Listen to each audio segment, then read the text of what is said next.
Hello everyone, it's me, Rev the Rangers, here today, and I'm glad you're all here today, my fellow viewers. Let's talk about a little movie for this What If. The original Godzilla.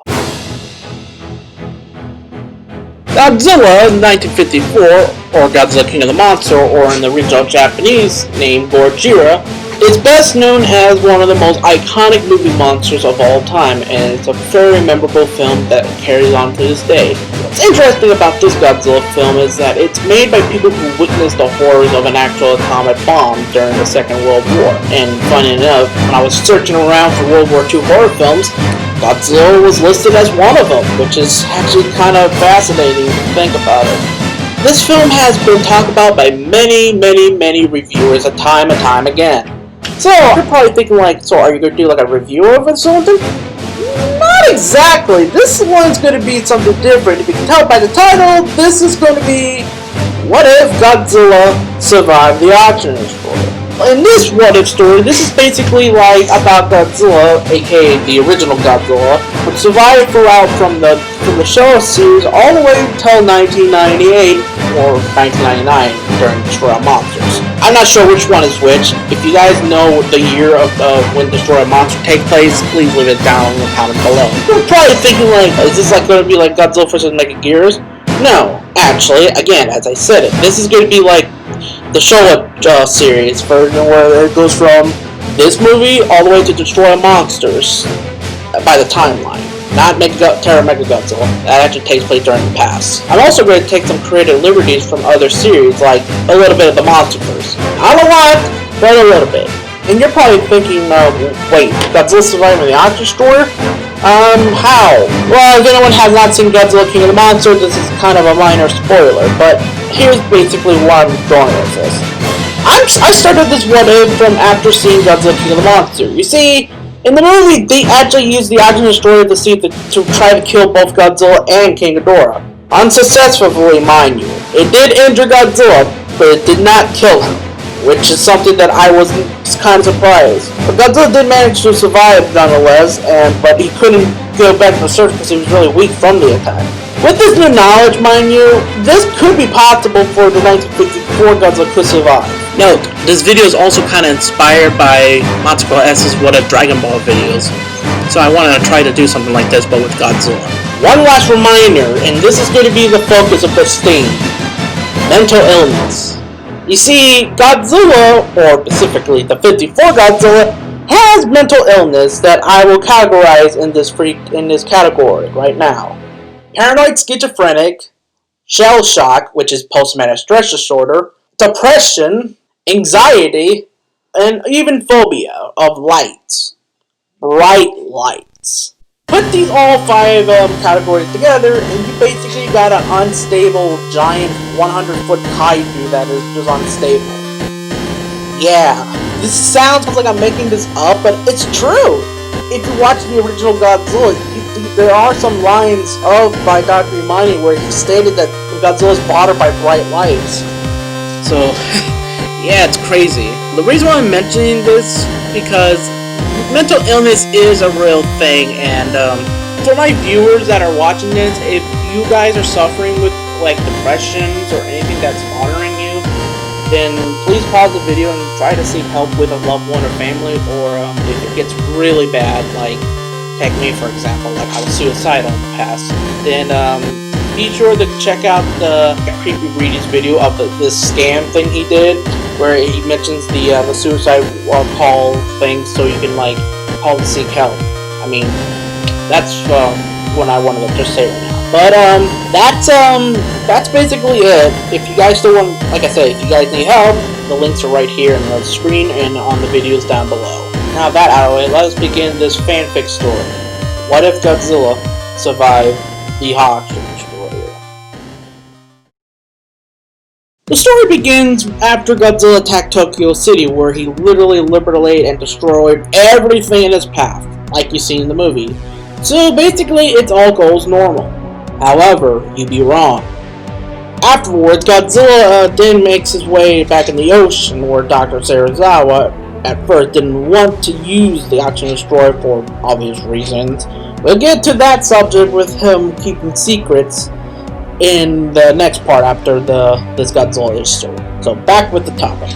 Back with Godzilla, they decided to use the Oxygen Destroyer on one condition, that he would only use it once, and destroyed all his research of it. Unsuccessfully. He did destroy some of the papers, the ones that built how to make an Oxygen Destroyer, mind you. The only thing he kind of forgot to destroy was, well, the blueprint of the weapon that would use against Godzilla. So the scene goes the same. They go find Godzilla along with Steve Martin. Yes, I'm using Godzilla King of the Monsters canonizing this. Yeah, I know. But yeah, they go in the water's depth, find Godzilla. Dr. Serizawa tells Ogata to go up. He'll detonate the weapon himself, sacrificing himself, mind you. As the weapon goes off, everything goes well. You'll be wrong again. Miraculously, as Godzilla tries to fight off, tries his best to, not get killed by this weapon, he managed to just swim out of it. And I use the term managed deliberately because some of his skin was affected, mind you.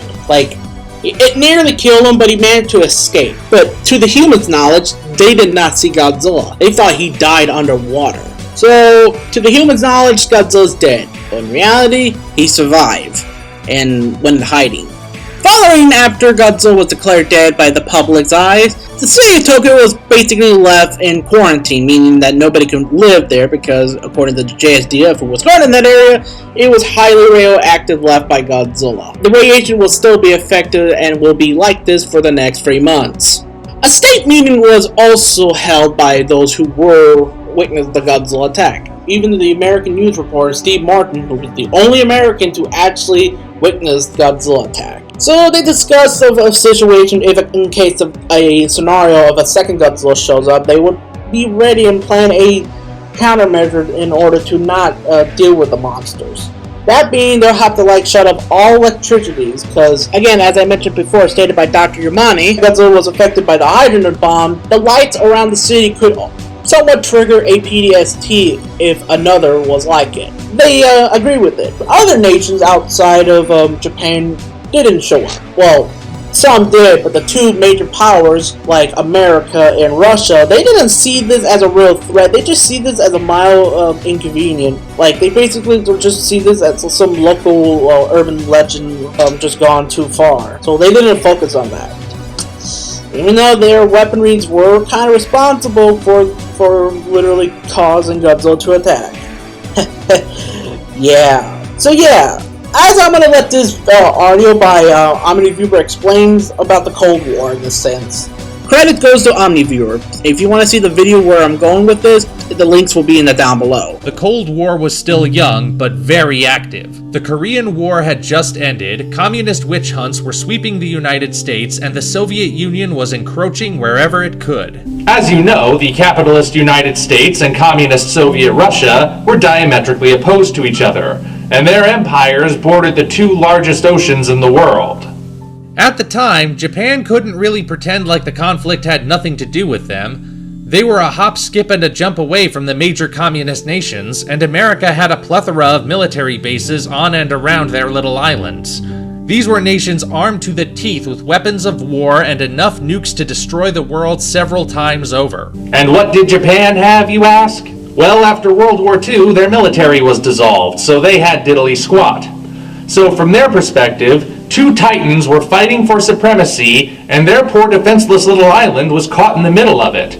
Should that battle between those titans ever come to their shores, they would be in for a real disaster. So a month later, on December, there have been rumors of talking that Dr. Serizawa had an accomplice and partner of the building of the Oxygen Destroyer. It's no stranger that it is true Dr. Serizawa did fight in the Second World War, but everything else he kept was basically to his watering grave.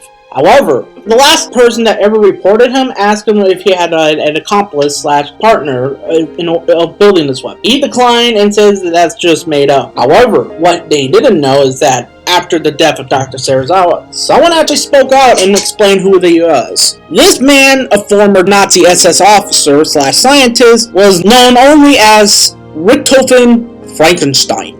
Yes, Dr. Frankenstein. I know, but let's continue on. So he explains during the end of the war, around March of 1945, A U-boat was actually prepped to send to go to meet with their Japanese allies in the Pacific Ocean to drop off some equipment and supplies for their war effort. This ranges from nuclear materials, some jet propulsions for their aircrafts, and even the blueprints for the oxygen destroyer that Dr. Serizawa had to take because, Richthofen gave him the stuff. In one condition. He asked Richthofen if he destroyed every blueprint he known about, or did he take everything and gave it to him? Which Richthofen replied, saying, "Everything that you have in your little, everything you have in your little everything you have in your little suitcase is all the stuff you have." Unfortunately, Dr. Serizawa did not know this at the time.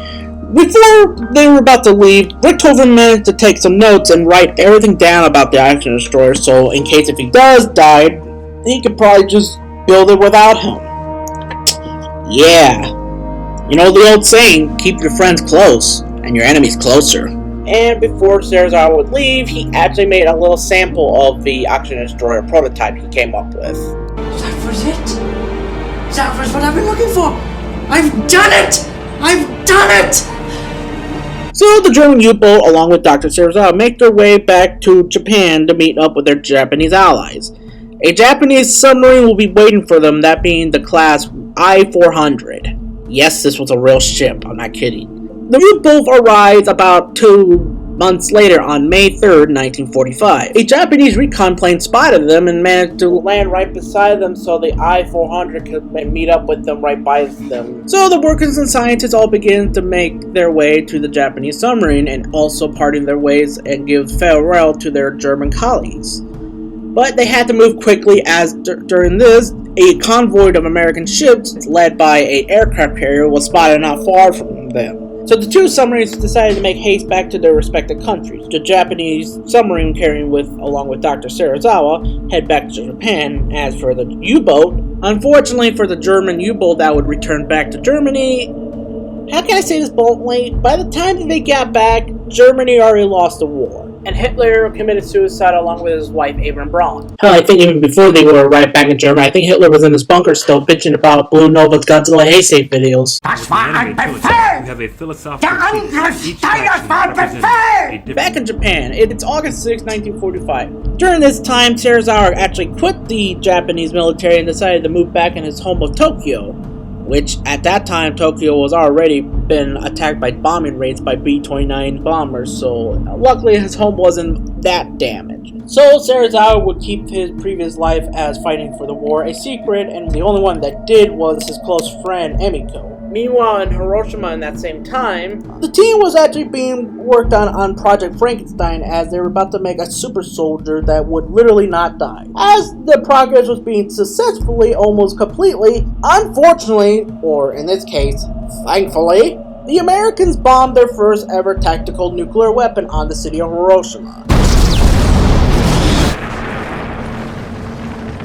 Congratulations, America! You also irradiated a heart, so the Frankenstein heart can still be alive. So, yeah, after the war, Richthofen decided to finally get back in business after learning that his old colleague, Dr. Serizawa, is no longer in this world, meaning, he's dead. So when Richthofen did learn that his old colleague was killed, you're probably wondering how did he took the news lightly. Well, as how Cooler responded when he found out that his brother was dead in Team 4 Star's Cooler's Revenge. Well, I sure hope somebody picks up that phone.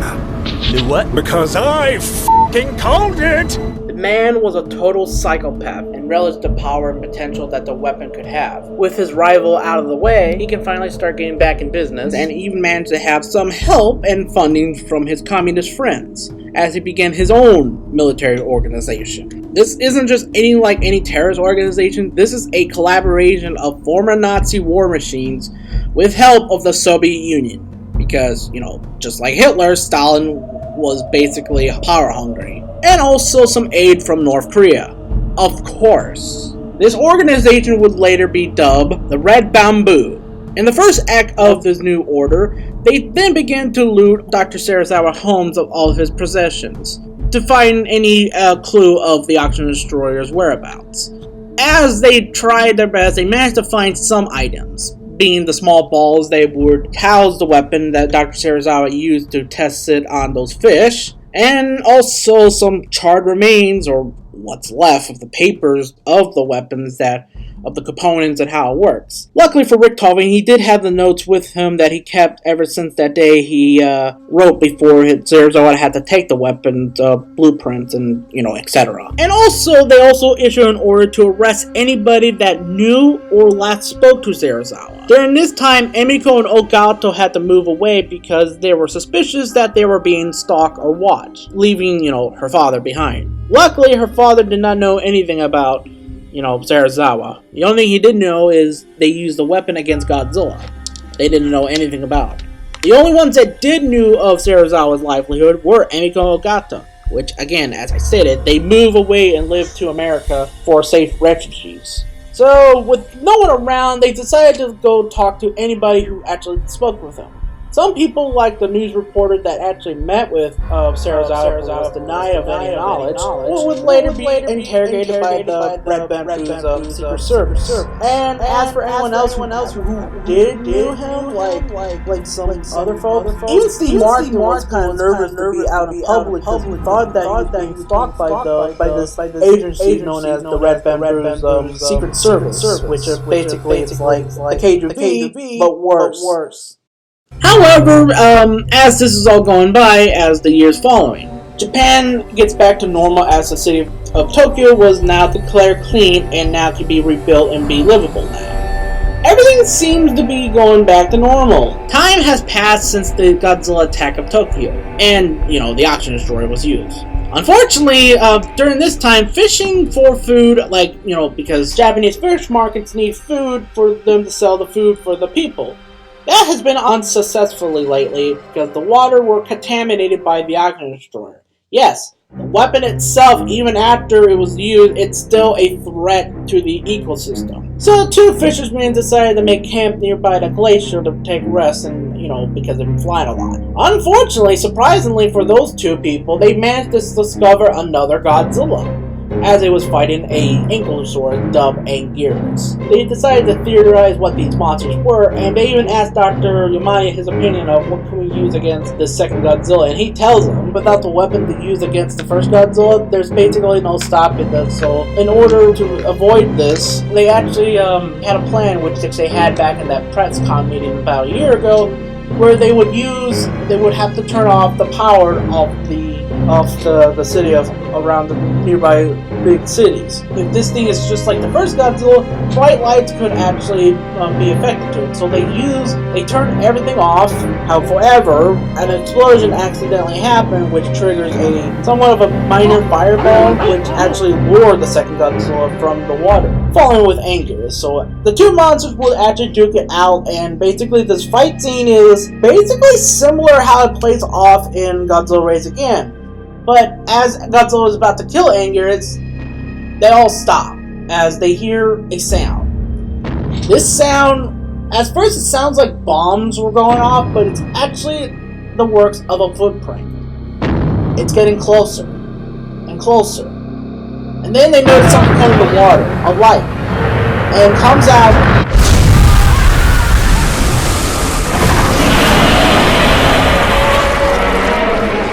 The original Godzilla. Those who knew about the first Godzilla were aghast.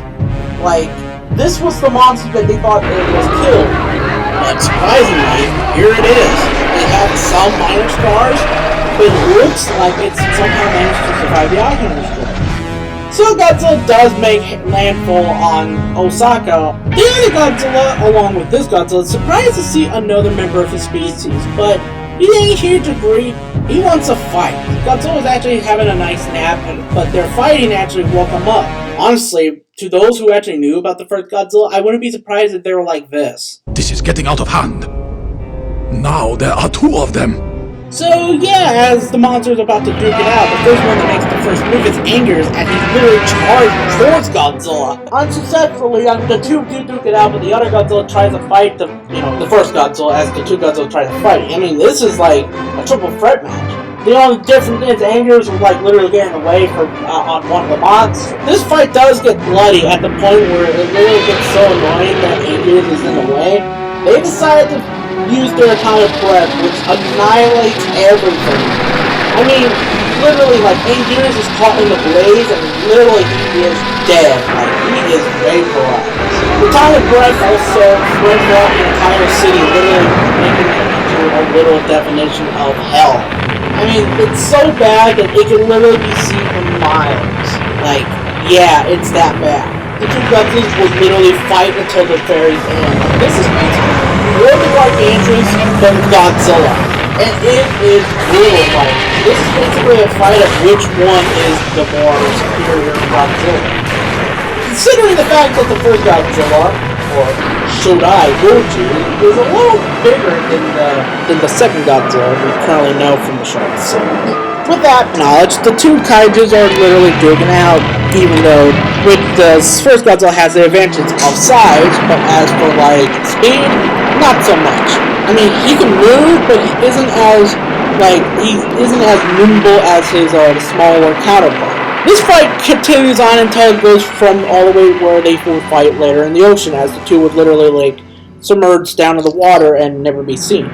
They decided to get experts, and Steve Martin actually got notified by Godzilla survived the Oxygen Destroyer, and actually went to Japan to meet with Dr. Mai. And they're like, okay, what can we do? What can we use to stop this? And Steve Martin's like, my best friend died sacrificing himself to kill Godzilla. And if what you're telling me is true, how can we use to stop him? Because there's nothing. I've been in that situation. I was the first, only American that actually witnessed Godzilla attack. And now, not only that, there's another Godzilla, which would make this even worse now. So there's basically nothing we can do. However, someone actually disagreed on that and asked, well, could we trap them? Which they decided to use the plan to actually imprison the Godzillas in ice. But they had to, like, draw them out. And, again, this is going with mental illness. Considering the fact Godzilla was actually asleep around near Osaka, and the lights were off, mind you, but that all changed when Godzilla in anger shows up and actually woke his sleep up, and that literally triggered. When you got a kaiju that has suffered mental illness, yeah, you're gonna have some issues. They use that in an advantage, and it's affected by two things, mind you: bright lights and shell shock. And considering the fact the bomb that hit Godzilla was affected with a hydrogen bomb, I mean, they can't use nuclear weapons, but they can use something louder. They use instead naval ships to fire like depth charges that literally are so powerful that it does cause like vibration in the water. This actually triggers the two Godzillas that were actually near that area, managed to get in surface and meet up again once more in the glacier as the two would still duke it out.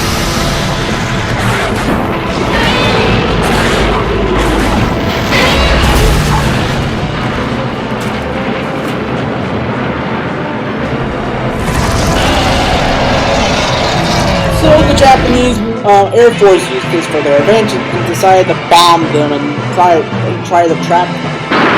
The two Godzillas would realize that this was a trap, and they decided to I think we're being duped. They would try to fight off the American fighters. Unfortunately for one of them, the first Godzilla noticed that the glaciers were coming, and with a last-ditch effort, the second Godzilla noticed that a glacier was coming and actually pushed the first Godzilla to save him, basically, from being buried in ice, as this happens. So the first Godzilla just sees that his other counterpart is buried in ice and realizes what happened. As you're probably thinking, he would probably attack the military. Surprisingly, Godzilla's Godzilla's drained from that fight he had. He had a fight that was so long, basically they were fighting underwater for nearly almost 24 hours. Yeah, it was a long fight. So Godzilla would head back to sea. Everything goes the same in Raise Again, but unfortunately for them, the first Godzilla is still, around. They managed to trap the second Godzilla. However, the first Godzilla is still around, so they'll have to make plans. Meanwhile, during this time, Dr. Frankenstein noticed that the first Godzilla is alive, and he's like, good. we have our test subject. Once our weapon's complete, we can use it to destroy Godzilla for good and anyone stand in our way, and then we will begin building a new world order. So yeah, after the first Godzilla managed to escape with the help of the second one pushing and saving his life from the glaciers, the military now began making plans to deal with, Godzilla, aka the first Godzilla, if he ever shows up again. But however, the Godzillas and Angers will not be the only kaiju, and this is just the beginning of a new chapter, basically. And that's what we're going to end it here. So what do you guys think of this? If you guys would like to, see some more things, please leave it down in the comment below. And I'm also going to do a poll on which Godzilla should fight first in the next What If. Until such time pass, I'll see you all in the next one. You all have a good day, and long live the king. Yeah.